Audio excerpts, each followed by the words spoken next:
Hey, what's up, guys? So I had another request for a particular video, and this one's going to be really quick and easy. And basically, the gist is this: we need to export some stems so that we can use them in a different DAW. And to be honest with you, this might be the easiest program to do this in.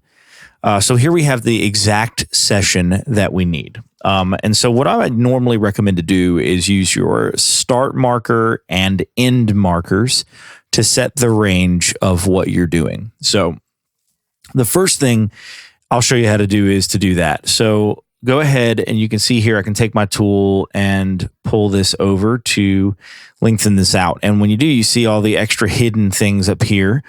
And this little flag looking doohickey here that says open marker tracks, that'll pop that open. And so that you can see everything there. Okay. So what I usually do is set the range from literally 0000 or 1, whatever it is that's the very beginning. And just run it till basically just after the song is over. And then what you'll want to do is just kind of any kind of extra things you've got going on. So you can see here, we've got a bunch of extra drum tracks and stuff like that have got some stuff going on as well here too.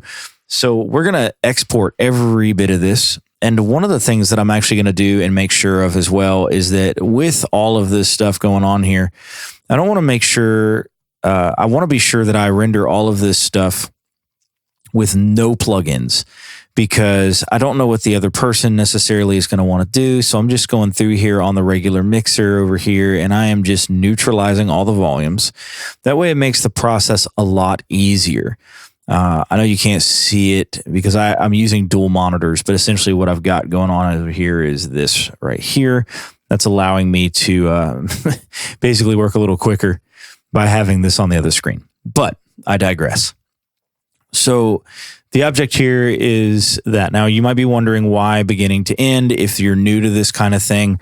It's just because whenever you, like, let's say that we set the marker here in the middle.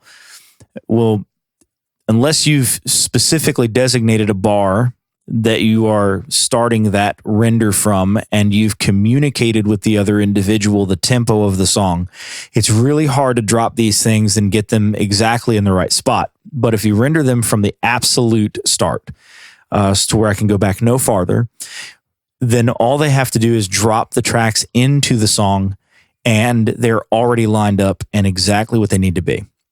So now the next thing that we need to do is we just need to go ahead and stem render this. So here we go. We're going to go to song, and then we're going to go to export stems. Now, once that happens, this beautiful dialog panel starts up. And like I said, we don't need everything here. So what I'm going to do is I'm going to deselect the things that I don't need. So they don't need any of the guitar tracks or vocals or a drum bus, so to speak. We're not going to be importing these. One of the things that I definitely recommend to do is a few things here. First of all, we're going to leave this in the default section where it bounces to, but we're going to delete this name completely out of the prefix thing right here that comes up by default. I delete it because in the stems thing, I want to see all these titles and not the titles that are associated. I don't want to have the whole song title name in front of all the files, because then it gets really confusing to see all of it. As opposed to if you just do this, they'll only be named what it is. And anyways, you just set what file type you want. You set your bit for the rendering and the resolution. This is all the settings that we recorded it at. And so we're going to render it from beginning of the song, start to end marker. Or between song start and end marker. It is the beginning. And then all we're going to do is hit OK. And then this little puppy is going to scream through printing all of these tracks. Studio One, even with some of these other plugins that are running on like the mix bus and stuff, this program will render a crap load of tracks incredibly fast. So you can see, if you saw how many tracks we were printing more than 4 minutes of audio for, you can see just how fast this process goes. Anyways, once it's done, it will pop open the folder, at least on Windows it does, that all of these were bounced to because I didn't select to import them into the session on that render panel.